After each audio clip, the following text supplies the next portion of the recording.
Hello, hi guys, welcome to Vinayak believers classes. Okay, so students, चलते हैं हमारे आज के प्रैक्टिस सेट पर। Practice set number 16। I hope आपको प्रैक्टिस सेट अच्छे लग रहे होंगे, आपके लिए हेल्पफुल भी होंगे। सो विदाउट वेस्टिंग टाइम हम स्टार्ट करते हैं हमारा आज का प्रैक्टिस सेट। और अच्छा लगे सो लाइक शेयर सब्सक्राइब करना नहीं भूलिएगा। एनी क्यूरी तो आपको कमेंट सेक्शन में बताना है। ओके, चलिए स्टार्ट करते हैं हमारा 31 क्वेश्चन। कल हमने 30 क्वेश्चन इस पेपर के कर लिए थे। सो नेक्स्ट के हम 20 क्वेश्चन और करेंगे आज। तो चलिए चलते हैं हमारे आज के क्वेश्चन पर। कॉलबर्ग के अनुसार नैतिकता के उत्तर परंपरागत पोस्ट कन्वेंशनल जिसको बोला जाता है, ठीक है, अवस्था प्राप्त हो जानी चाहिए। According to Kohlberg the post conventional level of morality, ठीक है, should be reached during adulthood, adolescence, late childhood या फिर अर्ली चाइल्डहुड। सो ये जो होती है आपके परंपरागत, उत्तर परंपरागत जो अवस्था प्राप्त हो जानी चाहिए वो है आपके किशोरावस्था, ठीक है। दैट इज किशोरावस्था मीन्स की एडोलेसेंस में ये जो है प्राप्त हो जानी चाहिए। Now the next question is, गांवों में आंगनवाड़ी स्थापित करने के लिए कौन सा कार्यक्रम जिम्मेदार है, ठीक है। Which program is responsible for establish anganwadi in villages. So TRYSEM, ड्वाकरा, ICDS, मनरेगा। सो आपके इसके अंदर जो ICDS है वो आंगनवाड़ी के लिए रिस्पॉन्सिबल है, ठीक है। तो ये है आपका option number 3 is right answer. Now the next question is, okay, Montessori की पूर्व प्राथमिक शिक्षा पद्धति में सर्वाधिक महत्व दिया गया था, ठीक है। मोंटेसरी पद्धति जो है, जो आपके पूर्व प्राथमिक शिक्षा पद्धति, उसमें सर्वाधिक महत्व किसका दिया गया था? उसमें आपके सर्वाधिक महत्व की अगर बात करें तो वो आपके दिया गया था इसके अंदर बालकों की सभी इंद्रियों के उत्तेजन एवं प्रशिक्षण पर, ठीक है। जो बच्चे हैं उनकी सभी जो सेंसेस हैं उनको स्टिमुलेट करना, उनको ट्रेन करना, ठीक है। Option number 3 is right answer. Now the next question is, चलिए पढ़ते हैं। किशोरावस्था के दौरान सृजनात्मकता विकास में सर्वाधिक बाधा किस कारण से पड़ती है, ठीक है। सृजनात्मक बाधा की बात हो रही है, सो किस कारण से पड़ती है? देखिए, the most serious hazard to development of creativity during adolescent period is due to their rapid physical growth, intense desire to peer approval, आपके interest in members of opposite sex, और आपके intense pressure of studies. So जो पड़ता है जिसमें साथियों की सहमति की तीव्र उत्कंठा, जो आपके सृजनात्मक विकास में सर्वाधिक बाधा का कारण क्या है? वो है आपके intense desire for peer approval, ठीक है। सो इसमें option number 2 is the right answer, ठीक है। चलिए, now the next question is 35 number question पर चलते हैं।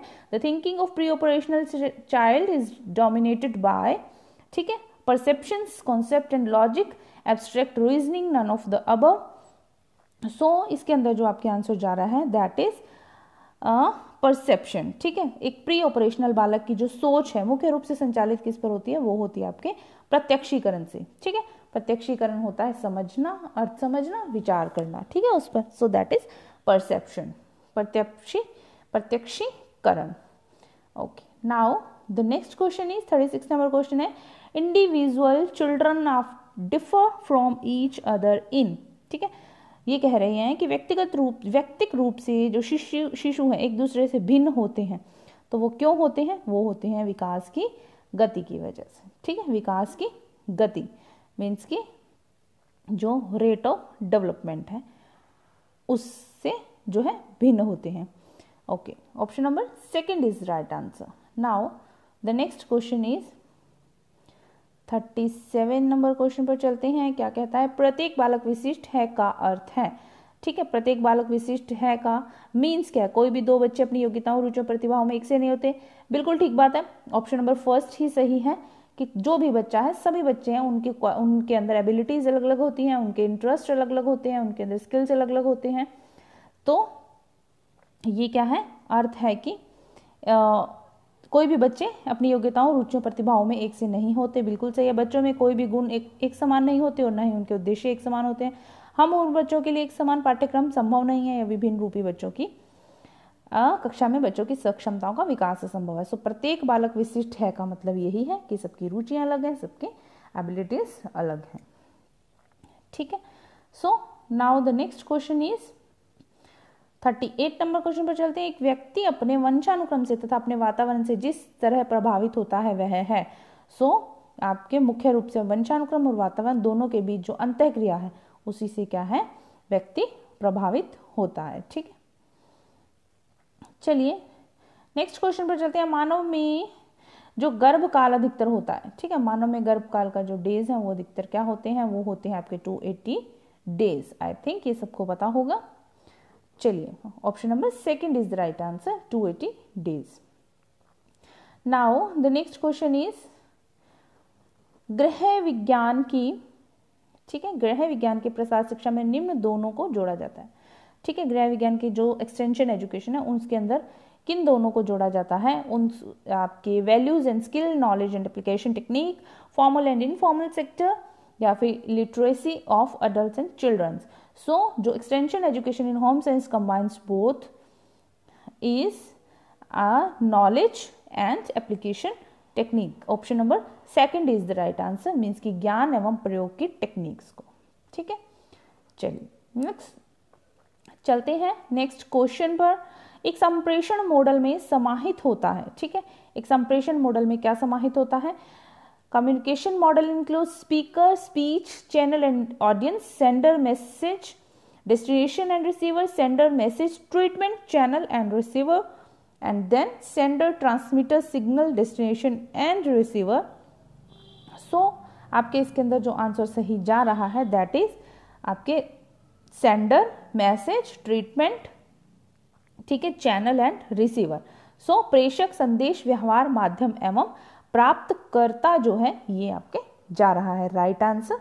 ठीक है, सेंडर होता है, फिर message, then treatment, then channel, then receiver is right answer. Option number 3 is right answer. चलिए now the next question is okay, सीखने की प्रक्रिया में सभी ज्ञानेंद्रियां भाग लेती हैं किंतु सर्वाधिक प्रभाव है। All the senses are involved in the process of learning, but the most effective of them is seeing, hearing, taste, smell. So ये आपको देखने से पता लग जाएगा कि seeing मीन्स कि देखना जो है, ठीक है, वो सबसे सर्वाधिक प्रभाव डालता है। ठीक है, चलिए option number 1 is right answer. Now the next question is अंतरराष्ट्रीय महिला दिवस मनाया जाता है, सबको पता होगा अंतरराष्ट्रीय महिला दिवस 8 मार्च को मनाया जाता है। ठीक है, so option number 2 is the right answer. Next question है हमारा भाषण, परामर्श, केस वर्क तथा प्रदर्शन प्रशिक्षण विधियां हैं जो कि, ठीक है, लेक्चर जो है, lecture, counselling, case work and demonstration are teaching methods which are आपके trainee dominated method, trainer dominated method, cooperative method, none of the above. So ये आपके जा रहा है ट्रेनर डोमिनेटेड मेथड, मीन्स की लेक्चर दे रहे हैं, काउंसलिंग है, case work and demonstration are teaching method which are trainer dominated method, means की प्रशिक्षक प्रधान विधि है। ठीक है, so option number 2 is the right answer. ठीक है, प्रशिक्षक प्रधान विधि। चलिए now the next question is रंग चक्र पर एक दूसरे के विपरीत स्थिति के प्रयोग से बनने वाली रंग योजना कहलाती है। ठीक है, जो आपका the colour scheme that is obtained by using colour opposite to each other on colour wheel. So जो कलर व्हील है उसके अंदर एक दूसरे के विपरीत जो स्थित रंग है अगर उनका प्रयोग करते हैं वो क्या कहलाते हैं, सो दैट इज पूरक रंग योजना, मीन्स की कॉम्प्लीमेंट्री कलर स्कीम होती है। ठीक है, तो option number A is right answer. Now the next question is okay, चलिए देखते हैं। मुंडेल द्वारा दी गई बदलाव की 5 श्रेणियों में सम्मिलित है। ठीक है, मुंडेल की 5 श्रेणियों में कौन से सम्मिलित है, तो इसके अंदर आपके आ जाता है जिसमें हम पढ़ते हैं शारीरिक गति एवं स्थिति, उत्पादन क्रम में बदलाव एवं तैयार उत्पाद में बदलाव, और जो बाकी की 2 हैं वो शेष 2 बदलाव हैं, वो कौन कौन से हैं, सो वो हमें देखने हैं। इसके अंदर उपकरण एवं कार्य व्यवस्था में बदलाव, कच्चे माल में बदलाव या कर्मचारियों में बदलाव, लक्ष्य एवं मूल्यों में बदलाव, उपकरण व्यवस्था में बदलाव या फिर प्रबंधकों में बदलाव एवं संसाधनों में प्रभाव बदलाव। आई होप स्टूडेंट आप सबको मुंडेल की जो दी गई 5 श्रेणियां उनमें जो चेंजेस किए वो पता होंगे। शारीरिक गति एवं स्थिति, उत्पादन क्रम में बदलाव एवं तैयार उत्पाद में बदलाव। उसके अलावा जो 2 हैं वो हैं आपके उपकरण एवं कार्य व्यवस्था में बदलाव और कच्चे माल में बदलाव। ठीक है, ये 2 इसके और थे जिनमें चेंजेस किए गए। ठीक है, सो ये option number A is the right answer. Now the next question is, student I hope आपको वीडियो अच्छा लग रहा होगा। अगर आपको अच्छा लग रहा है तो लाइक शेयर सब्सक्राइब करना नहीं भूलिएगा। प्रैक्टिस करते रहिए। अगर आपको एक बार में क्वेश्चन का आंसर नहीं आ रहा है तो आप बार बार वीडियो देखेंगे, आपको याद हो जाएगा, आप खुद से प्रैक्टिस भी कर पाएंगे और थोड़ा सा क्वेश्चन को समझेंगे तो इजीली आप उसमें से क्वेश्चन को आपके आंसर को सेपरेट कर पाएंगे। ठीक है, बाकी 3 में से जो, चलिए चलते हैं हमारे नेक्स्ट क्वेश्चन पर। एक अच्छी संरचनात्मक डिजाइन में आवश्यक है। ठीक है, सो जो एक अच्छा संरचनात्मक डिजाइन है उसमें क्या आवश्यक है? सभी पदार्थ काम में लिए गए व्यवस्थित हो। ठीक है, व्यवस्था व सुंदरता प्रदान करने वाली, कार्य अनुकूल होनी चाहिए, उपयुक्त में से कोई नहीं। So the requirement for a good structural design is कार्य अनुकूल होनी चाहिए, मीन्स कि to be suited to its purpose. ठीक है, तो option number 3 is the right answer. चलिए चलते हैं नेक्स्ट क्वेश्चन पर। नेक्स्ट क्वेश्चन क्या कहता है? माइक्रोवेव में खाद्य पदार्थ को निम्न तरंग द्वारा पकाया जाता है। सो माइक्रोवेव में जब फूड को कुक किया जाता है, सो कौन सी रेज है, कौन सी तरंगे हैं? सो दैट इज इलेक्ट्रोमैग्नेटिक वेव। ठीक है, इलेक्ट्रोमैग्नेटिक वेव जो होती हैं वो आपके फूड को कुक करती हैं, किसमें? माइक्रोवेव में। ठीक है, सो ये ध्यान रखिए, option number A is the right answer. Now next question is, refrigerator में काम आने वाला उष्मारोधी पदार्थ होता है। ठीक है, the insulating material using in refrigerator is, so refrigerator में कौन सा इंसुलेटर काम में आता है? सो वो आपका आता है cotton wool, thermocol, rock wool या फिर बैकेलाइट। सो आपके जो रेफ्रिजरेटर में काम आता है that is rock wool. Option number 3 is the right answer. So students, ये था हमारा आज का लास्ट क्वेश्चन इस वीडियो का। सो मेरे साथ बने रहिए, पढ़ते रहिए, मेरे साथ प्रैक्टिस करते रहिए, आपको डेफिनेटली पेपर में हेल्प मिलने वाला है इन प्रैक्टिस सेट से। So God bless you all. Like share subscribe करना नहीं भूलिएगा। Thank you so much, bye.